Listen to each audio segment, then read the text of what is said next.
Boa noite. Por volta assim, da segunda semana de agosto, eu tive... Não foi um sonho. Eu acordei à noite, eu estava com muito sono, e eu escutei uma voz me dizendo no ouvido que eu tinha que cuidar da minha saúde.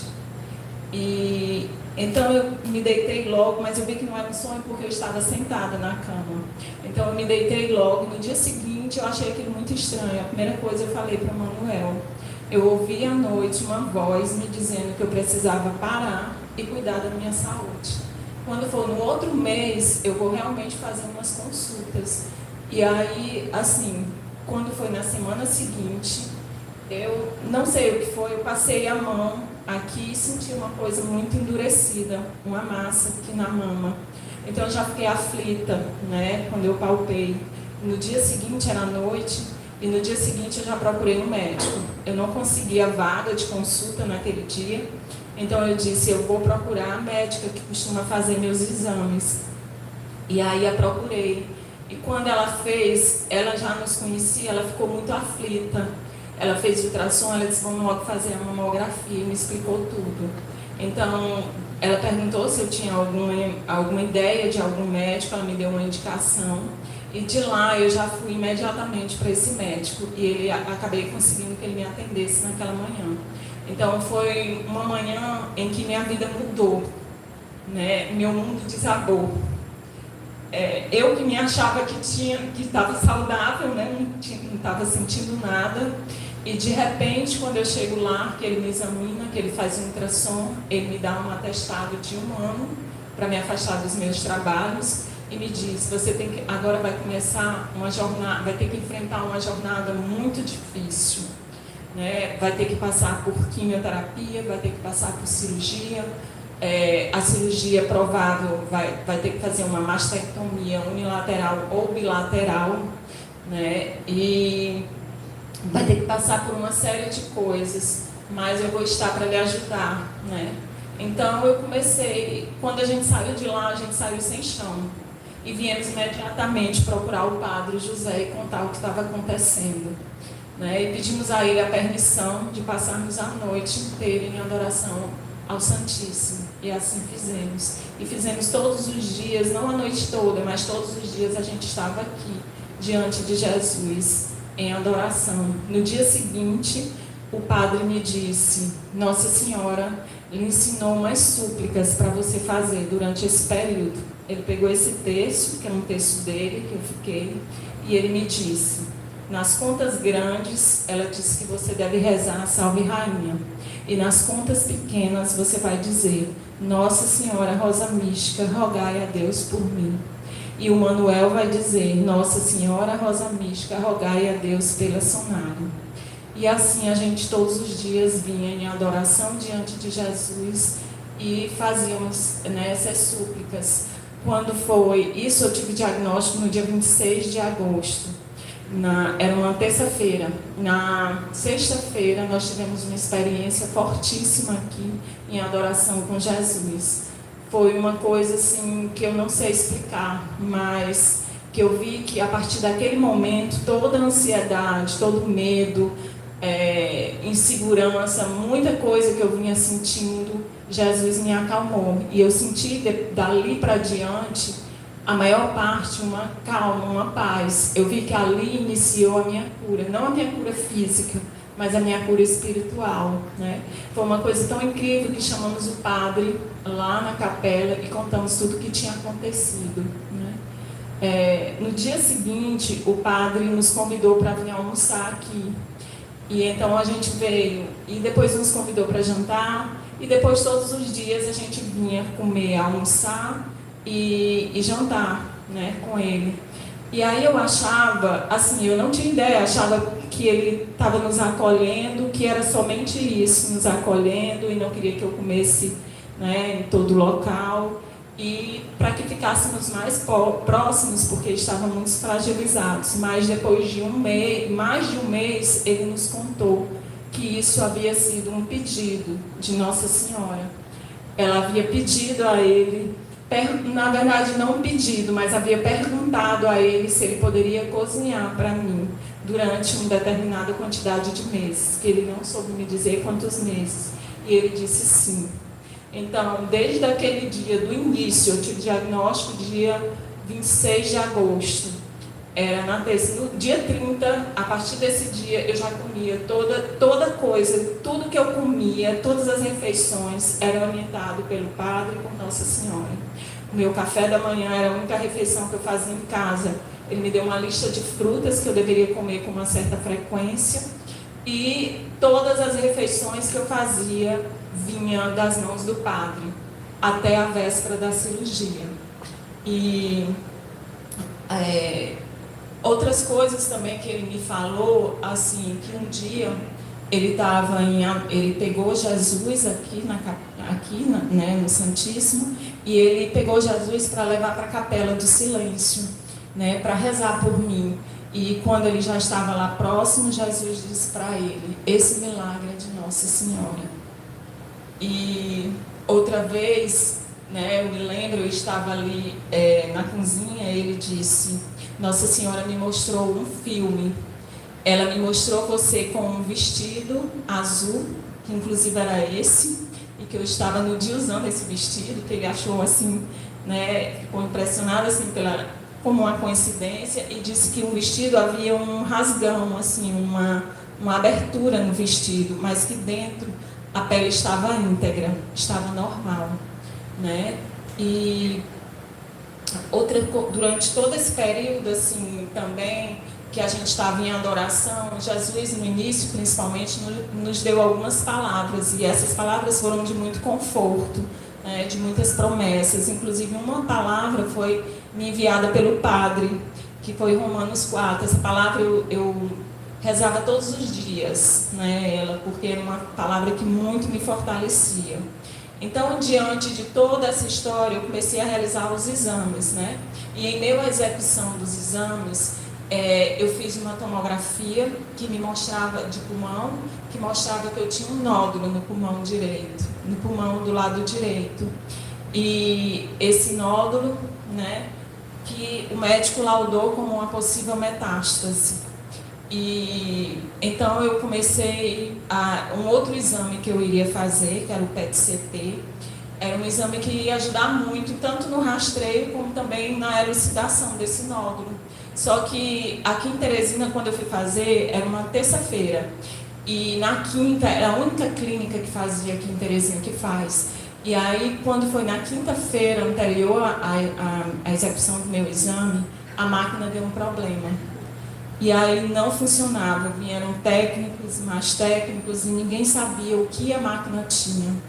E aí veio inclusive um engenheiro de fora para tentar, especializado, e que não sabia o que a máquina tinha. Eu fiquei nesse acompanhamento. A minha aflição é porque eu ia fazer o exame na terça, e a minha médica viajava na segunda-feira. Ela iria me atender às 8 horas da manhã, ela tinha pressa, urgência em começar o meu tratamento. Então, eu precisava não só fazer o exame, mas eu precisava já estar com o resultado do exame, com o laudo.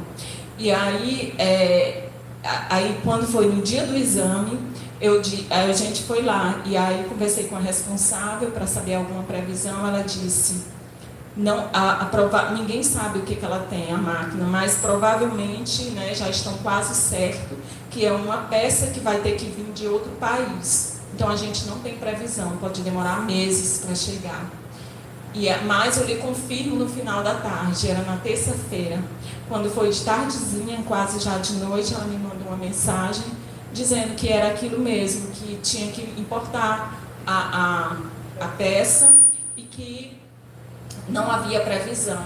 Então, quando foi no dia seguinte, né, eu me lembro exatamente, eu estava sozinha em casa, na sala da minha casa, quando eu comecei a tentar. Eu disse: eu vou ter que fazer fora, porque eu precisava com urgência. Já era quarta-feira, a médica queria ver na segunda-feira. Então eu disse: onde que eu vou fazer? Aí pensei no Sírio-Libanês, que é um hospital de referência, né, na América Latina em doença oncológica. Então eu liguei uma central de marcação e eu disse: pode ser que eu consiga mais rápido. Quando a moça me disse Não, nós só temos vaga, a vaga mais próxima é cerca de 10 dias depois. Então eu disse, como eu vou fazer? Insisti. Na verdade eu vi que não havia como fazer um encaixe, porque era um exame que tinha uma demora na execução. Você passava por uma consulta, depois você tomava uma medicação, ficava lá dando um tempo para depois a execução do exame. Então não tinha nem como eu fazer. E também nessa manhã, a minha aflição é que eu precisava colocar também o catéter para iniciar a químio. Só que eu não conseguia vaga. Muitos vasculares não faziam esse procedimento. E daí a vaga mais próxima que eu havia conseguido era com 30 dias. Então eu comecei a ficar em aflição, porque eu me vi, né, precisando dar conta daquilo que humanamente eu não conseguia. Então eu comecei a chorar. Eu chorei muito. E aí eu disse a Jesus que a partir daquele instante, a partir de agora, eu não resolveria mais nada com ele. E que toda consulta, todo exame que eu fosse fazer, todas as coisas, eu não interferiria em mais nada, nenhuma conduta dos médicos, não questionaria em nada. Que a partir daquele instante, seria ele sozinho. Então, eu não teria mais nenhum plano, não seriam os meus planos, só os planos dele. E ele iria conduzir, ele queria marcar. E toda porta que fosse aberta, eu saberia que teria sido ele. E toda porta que fosse fechada, eu não insistiria, porque era ele que agora comandava. E isso acalmou meu coração.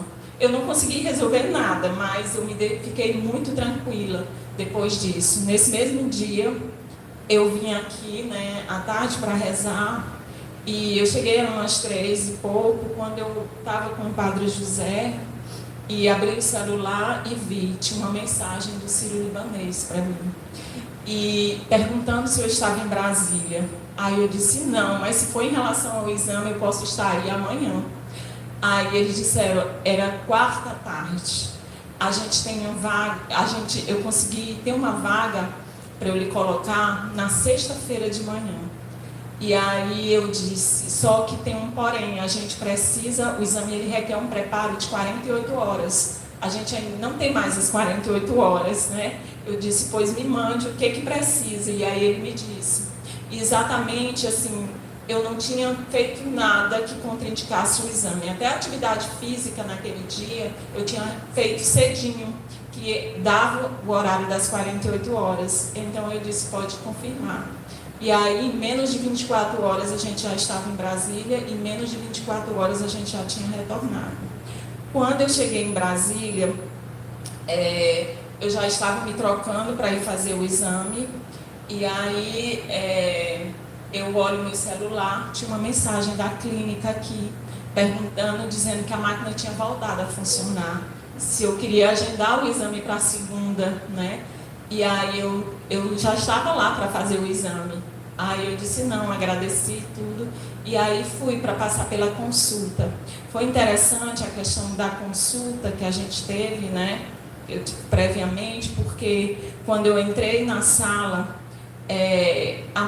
a pessoa que nos atendeu, né? Ela nos reconheceu pela corrente de Nossa Senhora. Então ela viu em mim, no Manuel, a corrente de consagração. Ela também era consagrada à Virgem Maria.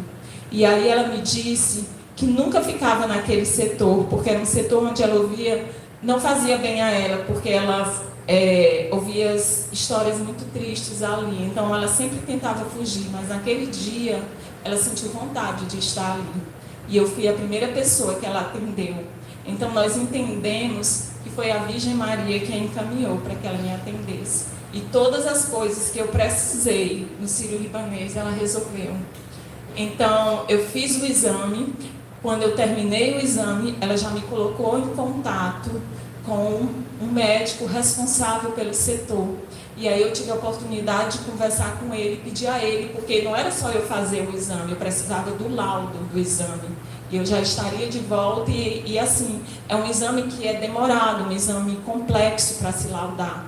E aí eu pedi a ele, e ele disse que ia tentar fazer. Naquele dia ele não poderia, porque ele tinha muitas reuniões. mas ele iria entrar em contato com minha médica. E essa pessoa que me atendeu no início, ela passou o contato da minha médica para ele. E aí, quando eu cheguei na consulta, na segunda-feira, 8 horas da manhã, ele tinha acabado de ligar para minha médica e contado toda, né, o que ele achava do exame das imagens. E foi foi um momento difícil, porque para ele aquela imagem não era uma metástase, mas ele achava que era um tumor primário. E eu fiquei, como assim? Se para mim já estava sendo difícil ter diagnóstico de um câncer, ter diagnóstico de dois, sem um ter nenhuma relação com o outro, assim, ao mesmo tempo, e eu sem sintomas, mas eles insistiam, e aí eu comecei a fazer aí eu fui partir para as biópsias, né, pulmonares. Então eu fiz a primeira biópsia e ela veio negativa, mas as pessoas, uns amigos que fizeram, né, uma lembrou que me disse: Sonali, eu lembro que você tinha um exame há muitos anos atrás que mostrava que você tinha uma coisa no pulmão, mas a gente achou que não fosse nada, né? E aí eu disse, realmente tinha. Ela disse, eu vou procurar nos sistemas antigos. E eu disse, eu vou procurar em casa. E eu tinha exatamente essa tomografia. Por uma outra causa, eu tinha feito, né? E que agora essa tomografia, no próximo mês, vai fazer 10 anos que eu tinha feito. E então eu me tranquilizei de certa forma, porque eu disse, não pode ser uma metástase, não pode ser um outro câncer. Como uma pessoa com 10 anos, né, 10 anos assim, que eu sabia que já tinha a lesão, e ela era praticamente do mesmo tamanho, ela não tinha aumentado muito pouco, nem 1 milímetro por ano, quando a gente fazia os cálculos. Então eu disse, não pode.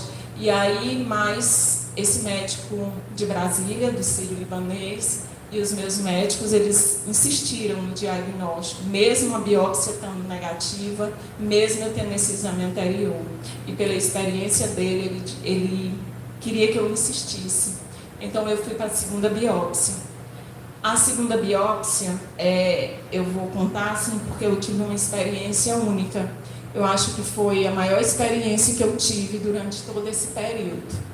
Essa biópsia, eu disse, antes disso, eu disse assim, então, eu não vou, já que a biópsia deu negativa, eu disse, eu não vou fazer mais esse exame em Teresina, eu vou fazer no Sírio, já que tem esse médico e tudo. Então ele organizou tudo lá, me colocou em contato com outro médico, isso na mesma semana, era na terça-feira de manhã, e na sexta-feira já estava agendado minha biópsia para eu fazer em Brasília, no Sírio-Libanês. Só que eu tinha que ir de carro.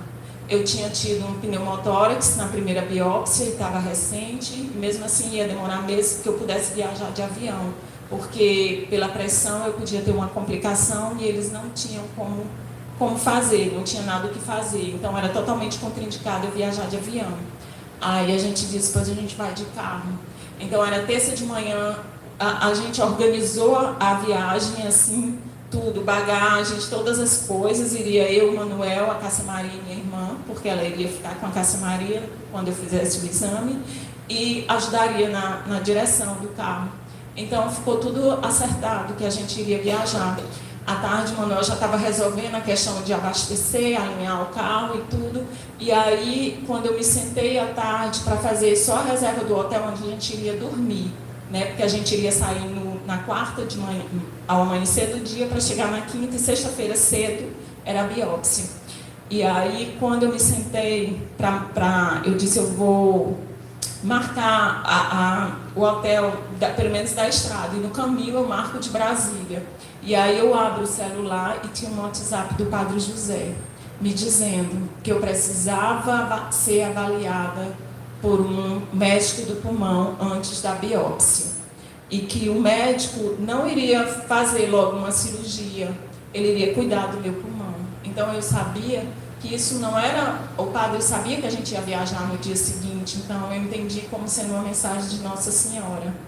Então eu disse, não sou eu que estou dando as regras, eu vou aonde as portas estiverem abertas. Então eu passei a tarde inteira procurando o médico do pulmão, E aí eu não consegui, porque eu tinha que me consultar ou no final daquela tarde ou no dia de manhã cedo, porque aí eu sairia depois do almoço, a gente viajava e quinta à noite eu chegava em Brasília, para sexta estar fazendo o exame. Então eu ainda cogitava a ideia de viajar. Mas aí tinha um cirurgião torácico que a médica já tinha passado para ele todo o meu caso. Só que eu não consegui, ele só tinha vaga na quinta, eu marquei, mas eu tinha, nesse período, eu cheguei a ser avaliada por conta de tanta coisa que eu tinha que dar conta, era uma coisa por cima da outra, e aí eu fui avaliada, né, por uma outra oncologista. Eu disse, não, vou pedir uma segunda opinião. E todos que estavam à minha volta, né, queriam que eu trocasse de médica. Na verdade, eu era que menos queria, eu me sentia segura com ela, mas que eu ia acabar cedendo se todos, né, eu estava fragilizada e tudo. Então, foi quando Nossa Senhora interviu, né? Ela disse ao padre que essa médica que estava me cuidando era uma médica muito cuidadosa, muito atenciosa, e que eu não mudasse de médica. Ela estava me tratando como se fosse ela. E era isso que eu sentia, a preocupação dela em me cobrar exames, em querer, ela tinha pressa em começar meu tratamento. Então, era excesso de cuidados, eram os cuidados que ela estava tendo comigo, que era como se fosse com ela. Então, eu continuei com essa mesma médica. E aí, voltando à história da procura do cirurgião torácico, foi onde também as portas abriram e se fecharam. Eu procurei esse outro médico, só que eu não consegui a consulta. Eu precisava viajar, e aí ele ficou de me atender à tarde. Então eu disse, já não dá mais para fazer o exame. Ia me atender pelo telefone, né? E aí não deu certo. Eu sei que já estava de tardezinha, eu vim jantar no mosteiro e eu estava ali na capela de silêncio, diante de Jesus e a imagem de Rosa Mística. E quando a atendente dele me liga, dizendo que ele iria me atender dali a 5 minutos, eu falei com o padre e pedi a ele permissão, se ele poderia me consultar na capela. Então foi para mim uma confirmação, quando ele ligou, eu de estar na capela do silêncio, diante de Jesus e Nossa Senhora, eu vi que ele era escolhido de Nossa Senhora. Depois também eu tive uns outros sinais que era ele, e que na verdade tudo apontava que seria o outro. E até a consulta do dia seguinte que eu fui não deu certo, fechou totalmente as portas para o outro médico, e ele foi escolhido, né? E ele disse que ele me indicou um outro médico para fazer a biópsia aqui em Teresina, e aí eu me consultei com ele na quarta noite, segunda-feira eu já estava fazendo a segunda biópsia do pulmão. Essa biópsia, ela foi, para mim, muito marcante, porque foi uma experiência única que eu senti, né? Eu fui sedada, mas no início, como eu ia fazer uma biópsia guiada por tomografia, então a máquina ela me movia. Eu já tinha começado a dormir, então eu estava no catéter e eu fiz um movimento brusco de tentar puxar, com medo de ter alguma coisa que tirasse, né, o catéter. Eu acho que com isso eles me fizeram uma sedação mais profunda, porque depois ele me confirmou que eu tinha sido sedada, feito uma outra sedação, mas a experiência ali que eu vivi foi única, porque eu via tudo o que estava acontecendo. Eu não só ouvia, não era porque eu estava sedada, eu via o movimento dos médicos, eu via a minha postura, eu via o quanto saía de agulha, né, na realização do exame. Eu vi que em um determinado momento eu mexia a cabeça e como que eu estivesse tossindo e saiu uma coisa da minha boca. Alguém veio, passou uma gaze, limpou minha boca e limpou o local onde tinha sujado. Então eu vi, quando o médico perguntou se eu tinha alergia a alguma coisa, eu vi a conversa deles assim. E uma coisa mais impressionante foi que eu ali deitada, eu tinha consciência do meu exame, né, mas eu achava que é como se eu estivesse num tempo diferente. E realmente depois o Manuel, ele veio confirmar comigo, veio me confirmar isso. Para mim, aquela biópsia, ela tinha demorado horas. Eu sabia que eu tinha começado a biópsia de manhã, mas eu achava que já era à tarde. E o Manuel depois, né, comentando comigo, nossa, foi tão rápido, acho que foi umas meia hora, um pouco mais que isso. E assim, é como se eu estivesse num tempo diferente. E uma experiência que foi mais marcante da minha vida foi que eu lá deitada, quando eu olho, eu vejo um homem que conversa comigo. Esse homem, ele estava no alto e tinha uma coisa azul, ele tinha uns cabelos castanhos que vinham até o ombro e ele usava uma roupa branca, comprida, não só comprida embaixo, mas comprida também nas mangas, onde eu conseguia ver só os pés e as mãos. Ele ficava bem no alto, distante de mim. E o interessante, assim, também, que me marcou muito essa minha visão, foi esse local que eu estava. Não era o local, eu sabia que eu estava ali fazendo o exame, né? Mas que eu conversei com ele. Era um caminho brilhoso que havia entre eu e ele. Mas não um caminho, não era um brilho assim que ofuscava eu ver o chão. Tinham partes mais grossas, assim, com brilho, e era como se fosse uma base que se afunilava para ele. E tinha uma separação e uma outra base que afunilava ele. E era o que nos ligava. E a gente ficou um bom tempo conversando, ele me falando muitas coisas, e algumas coisas eu falei. Mas naquele momento eu me questionava quem seria aquele homem, não sabia, nem passou pela minha cabeça. E eu também não me lembro de nada do que a gente conversou. E aí o exame, quando terminou, né, eu vi que me levaram, como eu achava que o exame tinha sido muito demorado, e pela forma como me levaram rapidamente pelos corredores do hospital, eu pensei, eu devo estar muito grave, eu acho que eu vou para a UTI. E aí, porque eu também não vi o Manuel quando eu saí da sala. Aí, só que, aí quando eu cheguei, que eu escutei aquele som dos aparelhos, eu disse, realmente eu estou numa UTI, né? Era um som muito familiar. E aí eu vi que eles me monitoravam e que tinha algumas pessoas, né? Eu não conseguia abrir os olhos, eu não conseguia levantar um dedo, eu estava totalmente sedada, mas eu conseguia ter essa percepção. E aí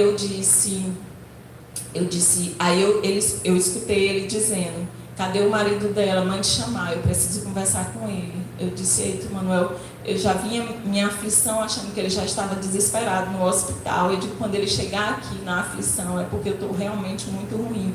E aí quando o Manuel entra calmamente, aí foi que eu tive a percepção que eu não estava ruim, né? Não estava numa UTI. E aquela experiência para mim, assim, foi muito marcante, né? E quando eu cheguei em casa, né, eu passei o dia sonolento, mas vou dizer como que eu descobri quem era aquele homem, né? No dia seguinte, eu entrei no quarto, lá em casa a gente tem um quarto que a gente chama de quarto de oração, onde fica todas as nossas imagens de santos, nossos quadros, e eu entrei e eu parei diante da imagem do Sagrado Coração de Jesus. Quando eu olhei para o Sagrado Coração de Jesus, eu reconheci, eu disse, foi Jesus. E antes eu pensava, será que era um anjo? Eu não sabia, mas eu pensava que era um anjo, não sei. E aí quando eu vi, eu digo, é Jesus, mas ele não tinha aquela parte vermelha, aquele manto vermelho, mas eu sabia que era Jesus, mas não era igual ao Sagrado Coração. Aí depois eu fui para o meu quarto, e aí no momento que eu estava rezando, eu levanto minha cabeça, abro os olhos e eu vejo um quadro que a gente tem de Jesus misericordioso. E aí eu vi, era exatamente igual a Jesus misericordioso. Exatamente, as mesmas vestes, a mesma forma.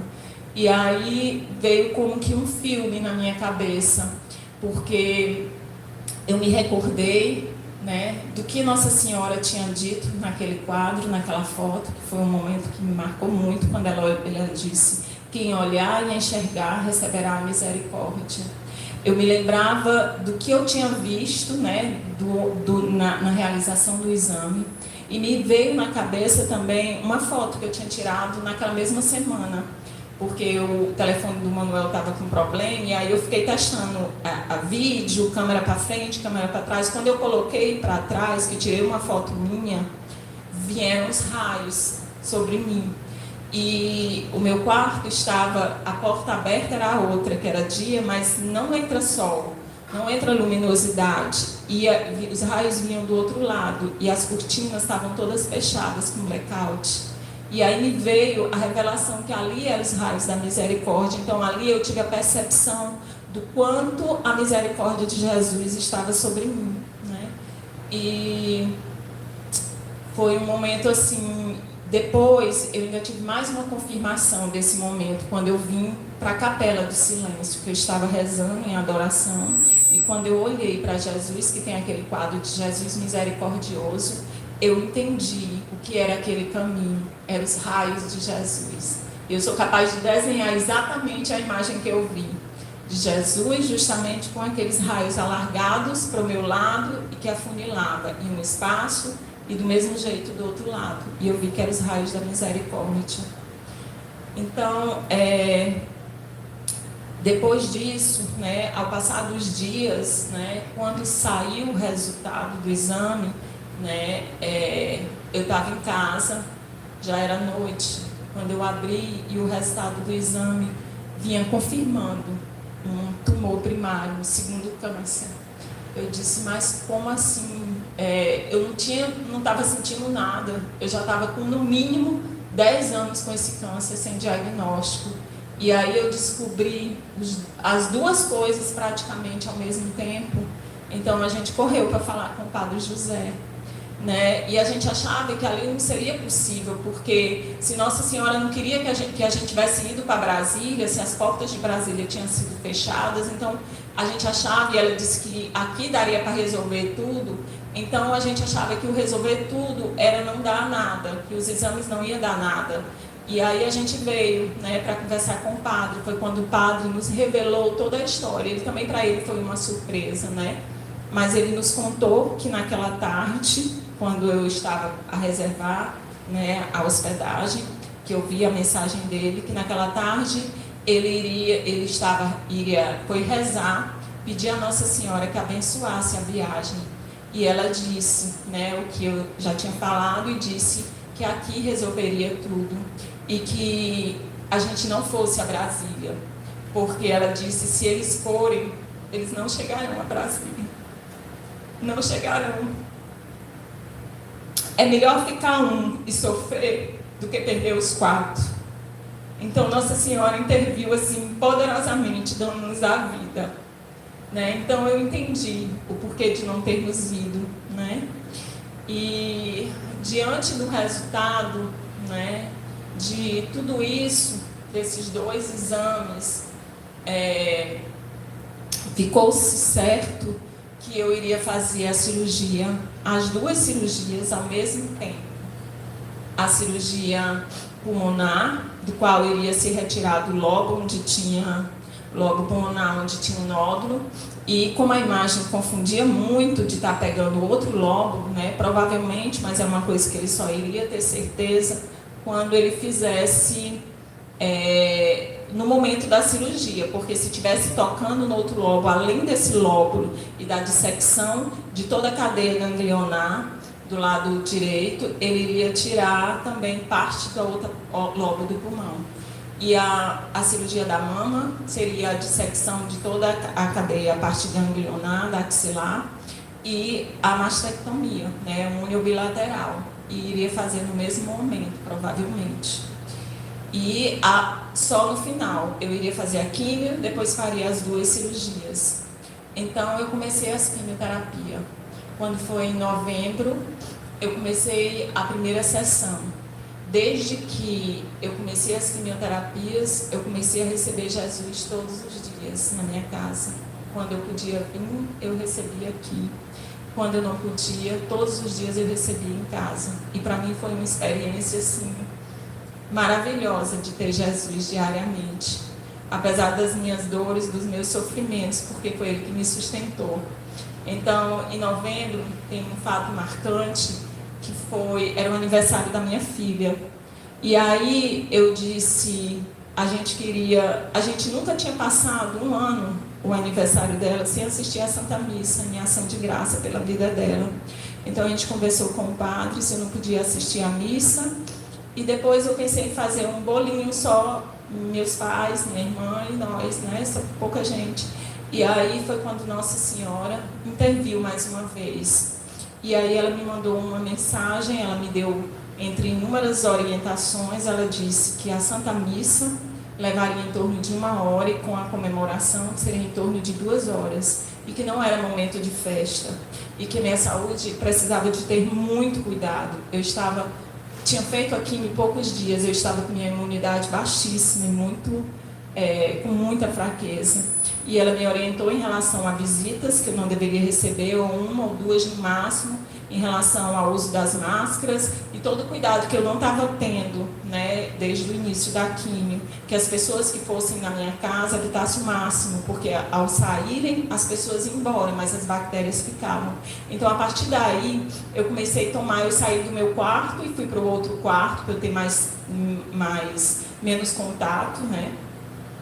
E Nossa Senhora disse, no final dessas orientações, ela diga, eu te digo que é muita festa para esse momento, que eu não deveria ter esses contatos. Então, aqui eu vi a mão de Nossa Senhora intervindo mais uma vez, porque eu me lembro que essa tarde, quando eu recebi essa mensagem, eu estava no quarto deitada, minha mãe e minha filha lá sentada, e aí à noite minha filha referiu dor na garganta, e no dia seguinte teve febre. Então, Nossa Senhora me livrou de uma possível infecção. Qualquer febre que eu tivesse, eu teria que internar, né? E aí, Nossa Senhora, ela me mandou, e aí ela falou, né, que a missa pelo aniversário seria 8 de dezembro, e me tranquilizou em algumas coisas, né? E aí ela me mandou uma mensagem em particular, né, que como é o meu testemunho, eu vou contar, né, partir com vocês, onde ela me disse, querida filha, e ela me respondia algumas coisas que eu só tinha no meu coração, né, só eu, Jesus e ela, e ela dizia, querida filha, a adoração que você deseja fazer será de 15 minutos, o seu esposo Manuel leva Jesus na Eucaristia e você faz 15 minutos de adoração. Não há necessidade de uma celebração, é necessário a adoração. Depois da adoração, reza um Pai Nosso e apresenta o Cordeiro de Deus, e seu esposo Manuel lhe dá a comunhão. E em seguida rezei 3 Ave Marias, eu estarei contigo e levarei tuas súplicas aos céus. Então essa mensagem me emociona muito, porque mais uma vez eu tive a certeza da condução de Nossa Senhora Rosa Mística, que ela estava comigo em todos os momentos. E aqui eu não podia mais vir adorar Jesus como eu estava vindo, eu não tinha condições de sair de casa. E ela me permitiu o que eu tanto queria, que era fazer a adoração. E ela sabia que as minhas condições físicas não permitia que eu ficasse muito tempo. Então ela estabeleceu o tempo, ela não só permitiu, como ela disse como eu deveria fazer. E desde então, todos os dias, além de eu receber Jesus, eu pude fazer as adorações. E os dias depois nas sessões, eles foram bem difíceis, mas em todos eles eu vi a graça de Deus, né? Antes de eu fazer a primeira sessão de quimio, eu assinei um termo, me dizendo, onde dizia todos os efeitos colaterais da medicação, de todas as coisas, né? Porque era uma quimio muito pesada, todas foram a quimio vermelha chamada, né? Onde eu entrava na clínica, era uma das primeiras, 8 horas da manhã, e eu era a última a sair. As pessoas saíam por volta de meio-dia, 1 hora, 2, eu ficava até 5h30 da tarde fazendo medicação. E me deu uma lista também de medicações para evitar os efeitos colaterais, que eu teria que tomar pelo menos uns 3 dias fixos, e depois, se necessário, só de vômitos, as medicações fixas, e as outras que eu teria que, se eu não aguentasse, colocar nos intervalos, daria medicação de 4 em 4 horas para vômito. As medicações para diarreia, constipação e uma série de coisas, feridas. E aí eu não cheguei a usar nenhuma medicação. Eu não cheguei a ter um episódio de vômito, eu não cheguei a ter diarreia, eu não cheguei a ter nenhum sintoma desses que precisasse a medicação. Porque tudo que eu começava a sentir, eu dizia para o padre. E aí ele me dizia o que eu tinha que fazer. Ele me passou os chás que eu teria que tomar, e então eu fiquei tomando chá, e o chá controlava muito todos esses episódios que eu tinha gastrointestinal, a fraqueza. O que eu sentia era muita fraqueza extrema, né? Que teve um dia que eu disse, eu não vou aguentar. Umas 2 vezes, e uma vez eu disse a Jesus, Jesus, eu não sei, eu acho que o Senhor, eu não sei se o Senhor quer me levar, mas as suas promessas é de eu ficar, e eu quero ficar, mas eu não vejo força para eu continuar. O Senhor me ajuda. E aí eu melhorava, né? Então, por umas 2 vezes eu achei que eu não fosse resistir. Também a fraqueza que eu sentia.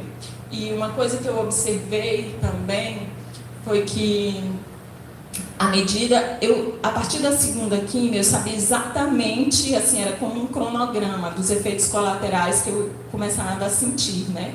Tanto dia, seria isso. E aí eu observei também que a minha alimentação que o padre fazia também mudava ao longo dos dias da quimio, né? De acordo com, creio que com as orientações de Nossa Senhora.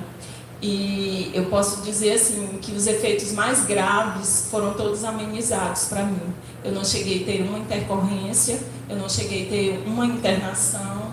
Os meus exames laboratoriais, apesar de eu ter feito inúmeros contrastes e medicações fortíssimas, a minha função renal ficou normal, a minha função hepática estava normal, a químio dava alteração na parte cardíaca do ventrículo esquerdo e todas as minhas avaliações cardíacas foram normais. E, exceto a única alteração que eu tive foi uma anemia, que essa anemia, ela foi, mas as outras partes da medula não teve alteração de plaquetas, de leucócitos, nada, mas a anemia chegou a me preocupar muito, porque entre a primeira sessão, né, depois da primeira sessão, teve uma queda muito importante. E na segunda caiu também a mesma proporção. Aí me preocupei, porque eu disse, quando chegar no final, eu vou ter que tomar sangue do jeito que vai. Cheguei a falar com minha médica, ela disse, não, mas isso é frequente. A minha anemia não era por deficiência de ferro, era pela medicação.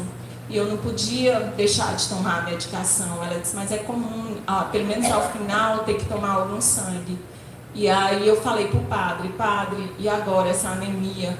O padre não me respondeu nada dessa vez. Que na verdade outro dia ele comentou que ele não me falou na época, mas que pelos cálculos dele, na terceira eu já teria que tomar sangue. E aí eu disse, e agora? Quando Jesus foi lá para casa, eu disse, Senhor Jesus, e agora? Eu estou com essa anemia, estou preocupada, mas se o Senhor achar que eu devo tomar, eu tomo. Não tenho problema ou resistência em tomar sangue, mas eu queria lhe pedir, eu já tinha pedido a ele a questão da mama também, que ele não permitisse que eu tirasse a mama, não sei como, mas eu pedi, né, e pedi a ele que eu não precisasse tomar sangue de ninguém, que o único sangue que eu queria tomar era o dele, na Eucaristia. E aí eu disse, mas me inspira, porque não tem o que fazer na medicina, me inspira o que eu posso fazer, Nossa Senhora me inspira. Aí nesse mesmo dia eu me lembrei do óleo de São Rafael, que Nossa Senhora deu muitas bênçãos no dia 8, das pétalas das rosas que estava aqui. E aí eu comecei a passar, eu já usava na mama, mas eu comecei a passar na minha medula. E me lembrou também das rosas, da missa das rosas, que a gente leva para casa no dia 8. E eu comecei a botar essas rosas numa água e tomava banho. Eu tomava o banho e depois eu passava. E eu ia dizendo para Nossa Senhora o que eu queria. Que era para ela proteger minha medula dos efeitos colaterais e que ela não só protegesse, mas que ela estimulasse a ela produzir. Então, na quimio seguinte, foi como se eu não tivesse feito. Ficou do mesmo jeito do anterior, meu hemograma. A anemia ficou igual. E depois eu tive uma melhora na quimio seguinte. Como poderia ser se eu continuava com a medicação? Só a graça de Deus. Então, sempre eu fiquei, continuamente, eu guardava uma parte das pétalas na geladeira para que desse até o mês seguinte. E eu fiquei usando as pétalas e o óleo de São Rafael. O óleo de São Rafael eu usava como remédio, 2 vezes por dia, de manhã e à noite. E aí dizia a Nossa Senhora. Então, assim, as 2 últimas sessões foram mais difíceis, porque eram sintomas, algumas coisas, como se fosse cumulativo. Quando eu fiz a 5ª sessão, no dia seguinte, Nossa Senhora, o Padre José me mandou uma mensagem à noite. dizendo que Nossa Senhora tinha dito que eu deveria ir para a casa do meu pai.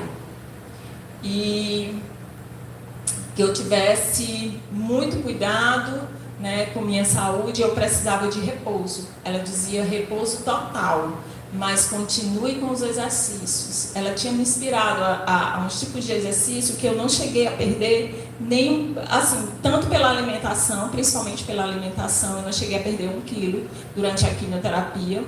E os exercícios, assim, me ajudavam, porque no início eu não conseguia ficar de pé, porque era tanta fraqueza nas pernas que eu não conseguia. E aí depois, para mim, foi melhorando e eu não tive também sarcopenia, perda de massa muscular durante toda a quimio.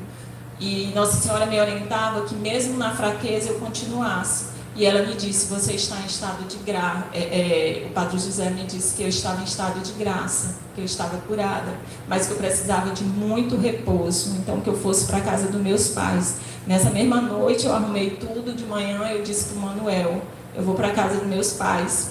E aí ele foi, me deixou lá, eu fiquei até 1 mês depois da cirurgia, né? E as mensagens, né? Eu vou falar um pouquinho da importância das mensagens de Nossa Senhora, as mensagens abertas de novembro e dezembro, porque foi uma coisa que me marcou muito, né?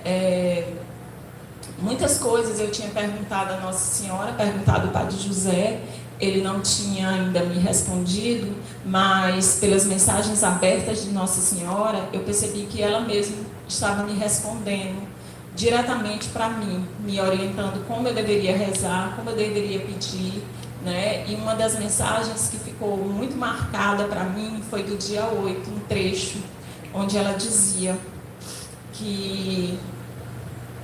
Deixa eu ver aqui. Ela dizia, né, é a parte que ela dizia, porque se você tem alguma dificuldade, o céu resolve. Ele não tem dificuldade para resolver, só precisa você ter um instrumento preparado e deixar transbordar. É o chamado fé, né?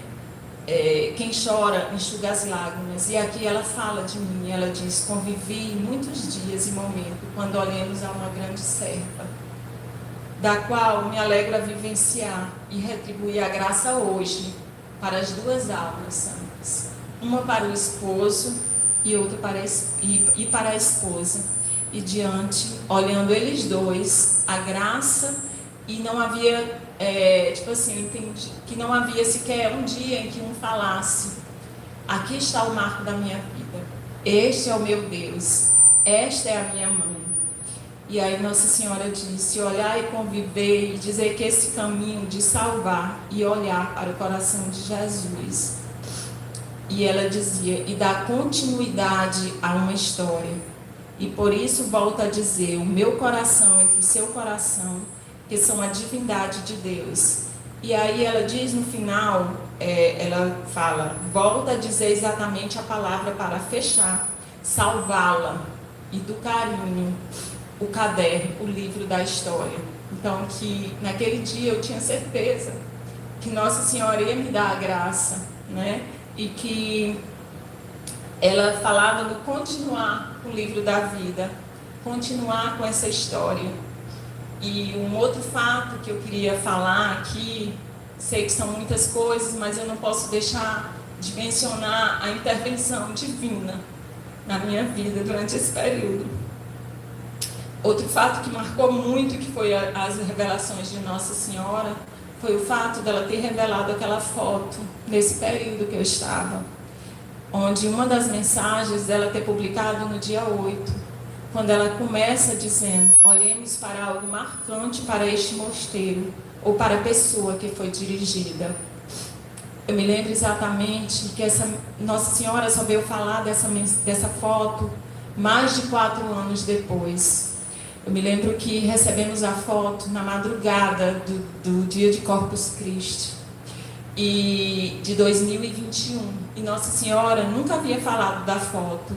E para mim, aquela foto, quando eu vi, eu já vi, meu olhar foi direto em Jesus, né, no sinal que ela deu naquela foto. E muitas coisas, principalmente durante esse período que eu estava vivendo, eu me reportei àquela imagem, àquela foto. Por isso que ela foi muito importante para mim, foi muito marcante a revelação de Nossa Senhora naquele momento, né, no momento que eu estava passando. E eu cheguei, né, e essa foto, ela andou comigo assim, em todos os lugares, assim, desde quando o padre me disse que Nossa Senhora tinha me ensinado as súplicas, ele nos orientou que rezássemos diante do crucifixo e de Nossa Senhora Rosa Mística. E aí eu peguei o quadro que ficava no quarto de oração e coloquei no meu quarto comigo. E sempre, muitas vezes eu rezei diante daquela foto, diante daquele quadro que tínhamos. E esse quadro, ele me acompanhou durante todas as consultas que eu fiz, durante todos os exames que eu fiz, viagem, durante as quimioterapias, ele ficava lá, ele me acompanhou todos os momentos que estava relacionado à doença. Esse quadro de Nossa Senhora me acompanhou. E a revelação depois de Nossa Senhora dessa foto, ela foi muito marcante, como ela disse, né? Que foi marcante. Era tanto marcante para o mosteiro, mas para quem a foto foi dirigida. Só agora falando um pouco sobre a resposta, né, da quimioterapia em relação ao tumor.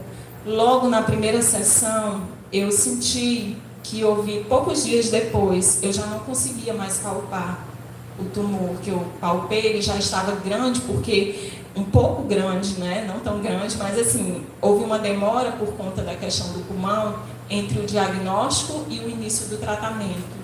Então, eu percebi que eu já não conseguia palpá-la em pé, só conseguia palpar deitado. Nessa época, entre a primeira quimioterapia e a segunda, eu tive que fazer a colocação de um marcador, de um clipe, para saber onde era o tumor, para ter um padrão, um parâmetro, né, ao final das quimioterapias. E aí a médica também teve uma certa dificuldade foi recorrer aos exames de imagem e colocou. Então, antes da segunda sessão, eu fui para a minha consulta e a médica, já na segunda, ela palpou, mas ela disse que não tinha como definir se era de tumor ou se era um hematoma, porque fazia uma semana que eu tinha colocado o clipe. Aí, na terceira sessão, nós não nos vimos porque era 31 de dezembro. E depois eu voltei, né, antes da quarta, e ela palpou e ela disse: eu não vejo mais nada. E eu acredito que na segunda, né, já tinha desaparecido tudo. Ela disse: sua mama está completamente igual à outra, eu não consigo palpar mais nada. Aí eu fiz a outra quimio e fui ao mastologista. Lá ele examinou e ele fez um ultrassom, procurou, e ele disse: eu não encontro mais nada, não tem mais nada. Então aí já começou a mudar toda a história. A mastectomia que eu iria fazer, eu não cheguei, ele já tinha mudado, ele disse: eu não vou mais retirar a sua mama, eu vou retirar só o clipe agora, porque não tem não tem mais nada que seja palpável, não tem mais nada a ultrassom. A gente vai tirar com uma margem de segurança, talvez eu tire um ou outro linfonodo, não vou fazer esvaziamento ganglionar, axilar. Então toda a história já foi mudada, né? Então, ficou, ele disse, então, eu ia fazer a quinta e a sexta, e eu me lembro exatamente que foi uma coisa marcante para nós, porque ele pegou o calendário, ele disse: vamos agendar a cirurgia. Depois eu vou combinar com o cirurgião torácico para fazermos no mesmo dia. Quando ele pegou, ele contou quantos dias iria ser a próxima, e na próxima ele disse: aí a gente vai contar 20 dias, e aí será a data da cirurgia. Quando ele fez a cirurgia, seria dia 25 de março, dia da anunciação do anjo Gabriel a Maria. E aí essa data, qual foi a minha surpresa? Porque eu já sabia da data. O Padre José, em janeiro, há uns meses atrás, já tinha dito que Nossa Senhora disse que ele cozinhasse até o dia 25 de março. E então era mais uma confirmação que era uma data escolhida por Nossa Senhora. Só que depois, próximo já à cirurgia, né? Quando eu retornei ao outro médico, ele disse: a cirurgia eu não pude fazer dia 25, vai ser dia 26. E aí eu entendi, porque Nossa Senhora disse que eu me alimentasse até o dia 25. No dia da cirurgia eu não iria comer.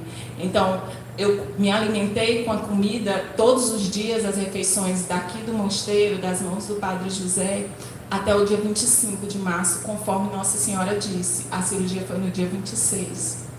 Então, foi uma cirurgia difícil, assim, porque foi uma cirurgia muito demorada. Eu entrei no horário da misericórdia, às 3 horas, e a cirurgia se estendeu até as 9h30 da noite. Eu sabia que eu ia ter que passar 24 horas na UTI, e depois eu ficaria com um dreno, que eu só viria para casa quando eu pudesse tirar o dreno. Então, eu não cheguei a passar nem as 24 horas na UTI, eu tive uma resposta muito boa. Fiz a cirurgia na quinta, terminou quinta-noite, sexta eu fiquei na UTI, uma parte, e aí eu fiquei sábado e domingo no apartamento. Quando foi na segunda, ele já poderia tirar o dreno. Foi uma evolução muito rápida, voltei para casa e tive uma resposta muito boa, né? E depois, quando eu recebi o resultado dos exames, que eu tive o retorno com os médicos agora, depois do pós-operatório, né, foi visto que o médico, em relação ao anatomopatológico, houve uma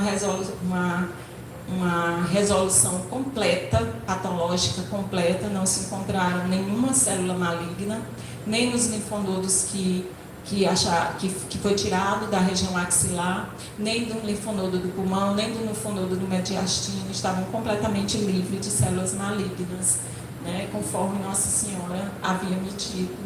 E a cirurgia não foi preciso tirar o outro lobo do pulmão, ele estava totalmente só no local. O raio-x que eu fiz, acho que na semana passada, meu pulmão está completamente assim, você nem diz que foi feita alguma cirurgia.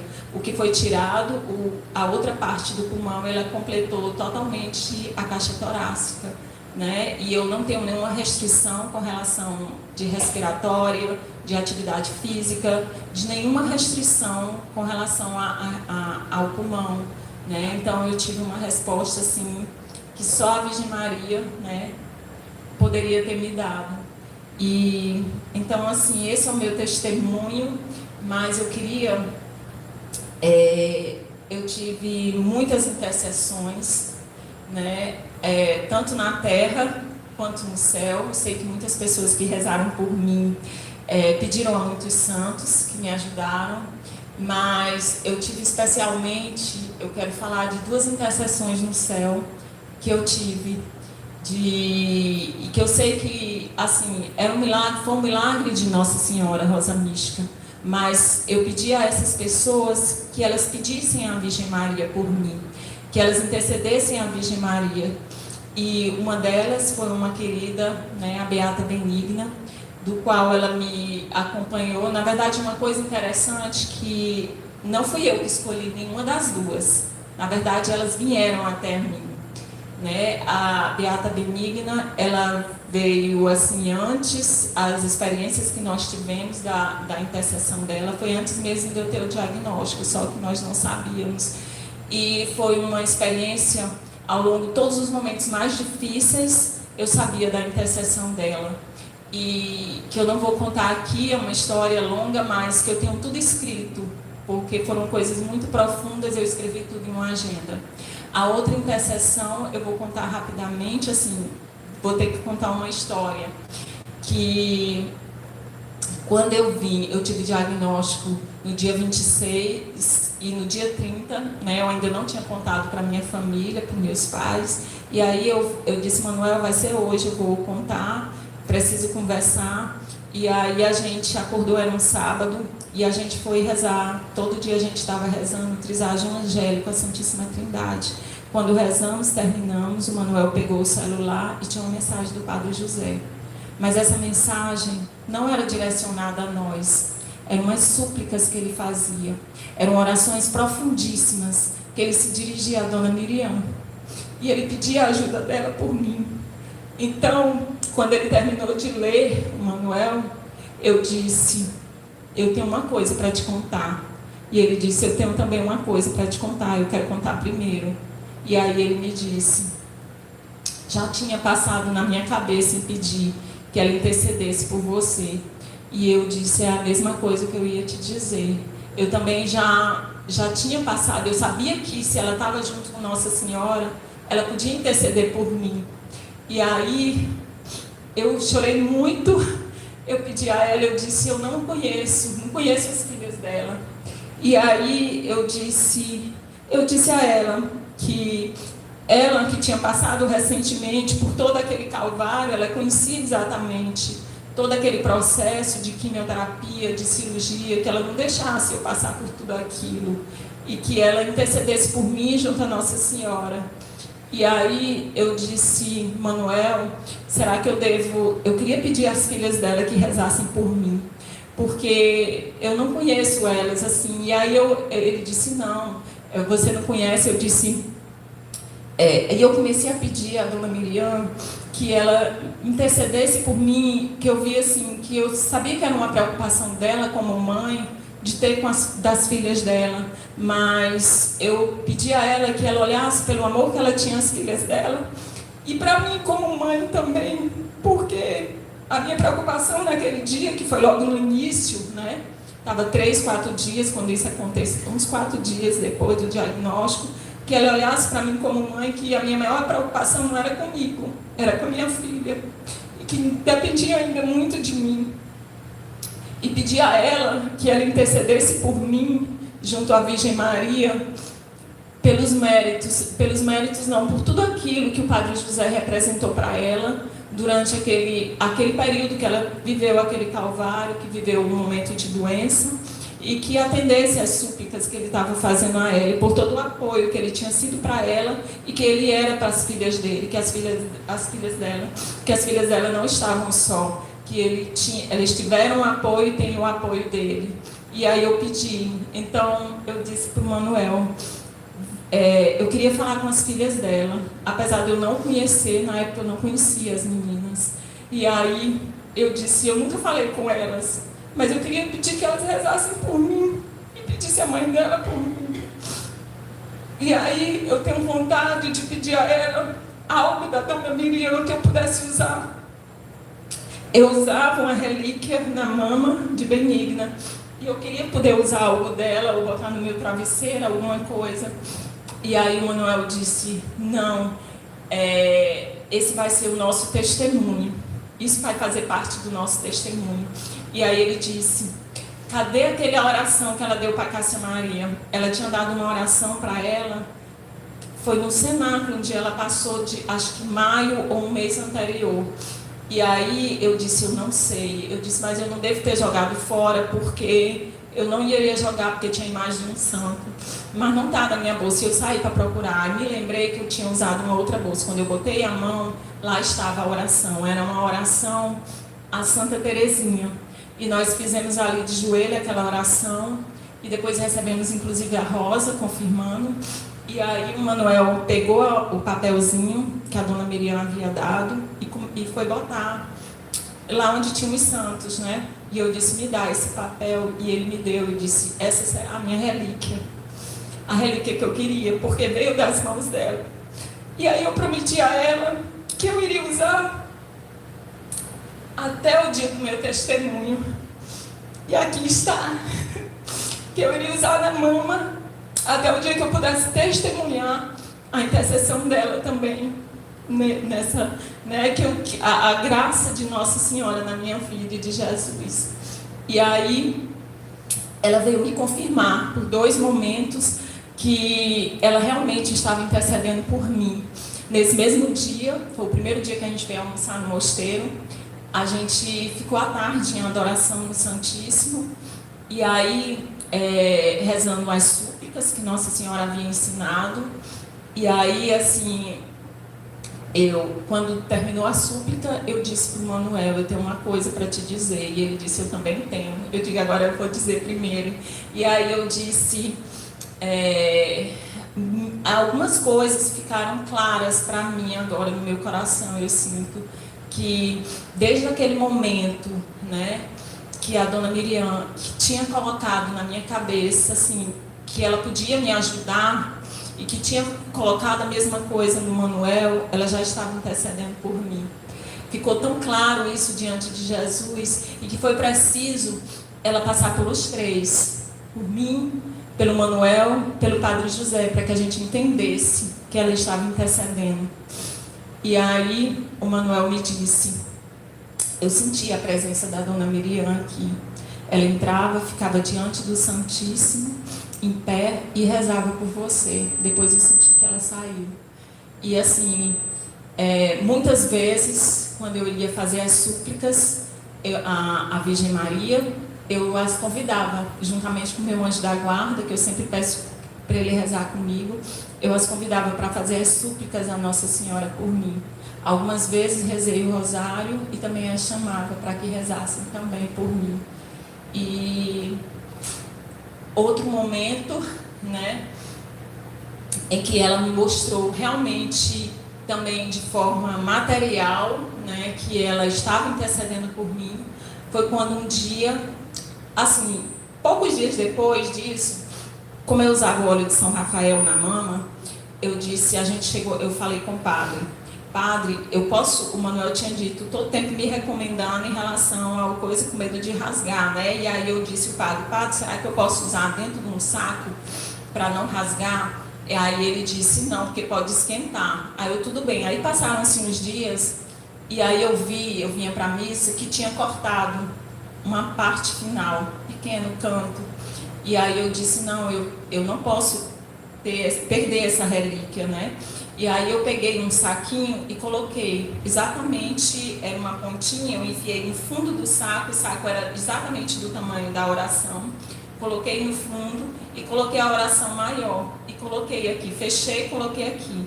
Eu andava com um vestido que ele vinha até aqui o pescoço, ele era muito justo aqui, e aqui ele tinha um elástico, o que me deixava bem firme. E quando eu voltei da missa, qual foi a minha surpresa?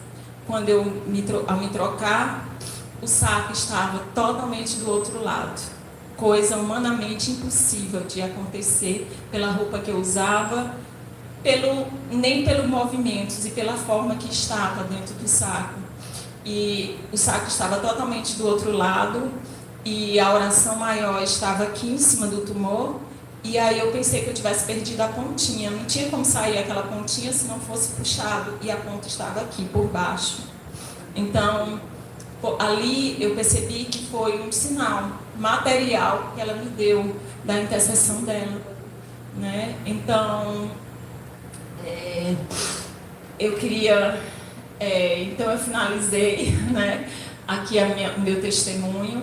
E eu queria agradecer todos que rezaram por mim, a minha família que me cuidou de mim muito tempo também lá, meu marido que se ofereceu em jejuns prolongadíssimos, em orações, em sacrifício, em penitência pela minha cura, a minha filha também que rezou muito por mim. Queria agradecer os meninos aqui que não tiveram, o Frei Lianei, o Frei Bruno, que não tinham horário para nos receber. A gente costumava vir ou de manhã, de tarde e de noite. Praticamente a gente tinha dia que estava aqui os 3 horários e eles nos acolheram muito bem. Queria agradecer a todos, não vou citar os nomes, mas tem 2 pessoas assim que foram incansáveis em rezar por mim. Ofereceram santas missas, ofereceram adorações, ofereceram jejuns e orações intensas. Né? Uma está aqui, a outra é a irmã. Ela não pôde vir, não mora aqui, mas era a família da outra inteira. Até as crianças rezavam de joelho por mim. Então, eu não tenho palavras para agradecer tudo que fizeram por mim, todas as orações que eu recebi. E agradecer a Jesus e a Maria, eu não tenho palavras, não tenho como dizer assim, o quanto eu me senti cuidada, o quanto eu me senti no colo de Nossa Senhora, o quanto eu me senti com Jesus, né? Eu sempre dizia a Jesus, né, quando eu recebia, eu pedia a Ele que ficasse e permanecesse comigo o tempo inteiro. E foi isso que Ele fez. Eu me pedia quando eu estava muito ruim, assim, eu dizia para Ele me colocar nos braços, mas que não me deixasse tocar nem um dedo no chão. E assim ele fez. E queria agradecer imensamente ao Padre José, né, que foi essa pessoa que o que ele fez por mim, humanamente ninguém seria capaz de fazer.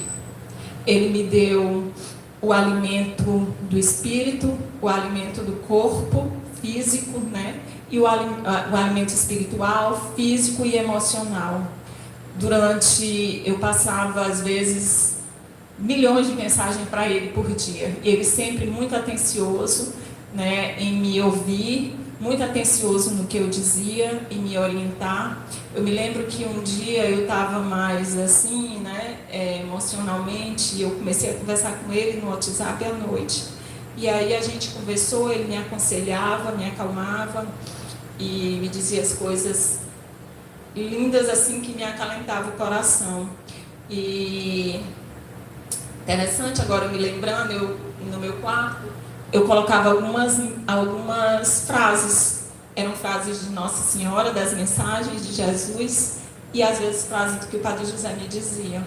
E aí ele foi esse suporte para mim em todos os sentidos, em todos os setores.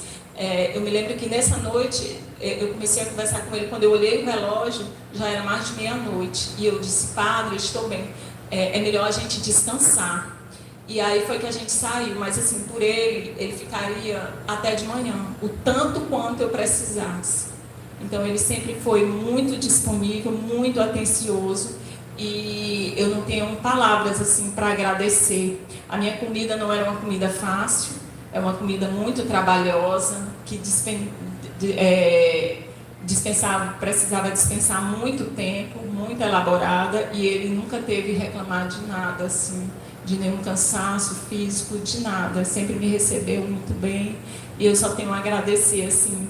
E mesmo antes de eu saber, né, do que Nossa Senhora havia pedido para ele, eu sempre dizia para ele que ele fazia as vezes de Nossa Senhora. Então eu sentia nele Nossa Senhora, né? Ele foi Nossa Senhora física, assim, tanto que às vezes eu dizia para ele, às vezes no início eu abraçava, eu dizia: esse abraço é do Senhor e esse é para Nossa Senhora. Aí ele me dizia: você está abraçando a pessoa errada.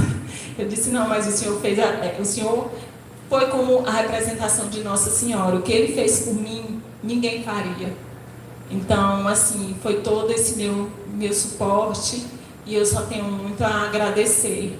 Né, agradecer a ele por toda a atenção, por toda a caridade, por toda compaixão, por todo o amor, por todo o zelo, por todo o cuidado que ele teve comigo. E eu já disse a ele inúmeras vezes isso, mas eu queria hoje dizer a público, né, que ele foi uma pessoa assim que eu não tenho palavras assim para dizer o que ele foi. Eu digo que, resumidamente, se não fosse ele, eu não estaria aqui hoje. Então, ele foi Nossa Senhora para mim. Muito obrigada por tudo.